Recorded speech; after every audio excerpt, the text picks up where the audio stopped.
नमस्कार, मी अंकिता थोल आणि आपण पाहत आहात तहलका वर्धा. वर्धा जिल्ह्यातून एक धक्कादायक घटना समोर आली आहे. सावंगी मेघे परिसरात मुलीला आत्महत्येस प्रवृत्त केल्याच्या आरोपावरून वडील असलेल्या डॉक्टराविरोधात गुन्हा दाखल करण्यात आला असून आरोपी डॉक्टरला पोलिसांनी अटक केली आहे. सावंगी मेघे पोलीस ठाण्यात डॉक्टर अरुण उत्तम वानखेडे यांच्या विरोधात गुन्हा नोंदवण्यात आला आहे. फिर्यादी डॉक्टर सुषमा वानखेडे, अरुण वानखेडेची पत्नी यांनी ही तक्रार दाखल केली आहे. पोलिसांच्या माहितीनुसार नक्षत्र अरुण वानखेडे वय 18 वर्ष हिचा वडिलांकडून गेल्या काही वर्षांपासून मानसिक छळ होत असल्याचे आरोप आहे. सतत अपमानास्पद वर्तन आणि मानसिक दबावामुळे नक्षत्रात त्रस्त असल्याचे तक्रारीत नमूद करण्यात आले आहे.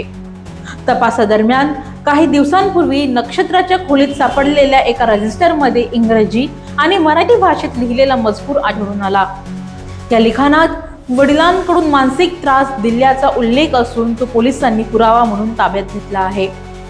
पोलीस तपासानुसार 5 डिसेंबर 2025च्या रात्री नक्षत्राने हेलियम गॅस सिलेंडर व पॉलिथिन पिशवीच्या सहाय्याने आत्महत्या केल्याचे निष्पन्न झाले.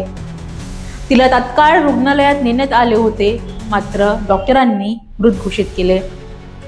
घटनेची गंभीर दखल घेत पोलीस अधीक्षक सौरभ कुमार अग्रवाल आणि उपविभागीय पोलीस अधिकारी प्रमोद मकेश्वर यांच्या मार्गदर्शनाखाली पोलिसांनी कारवाई करत आरोपी डॉक्टर अरुण वानखेडे यांना उमरखेड, जिल्हा यवतमाळ येथून ताब्यात घेतले आहे.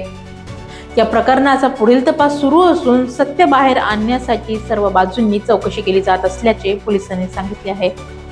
अशाच इतर बातम्यांसाठी आपण पाहत राहा तहलका वर्धा. धन्यवाद.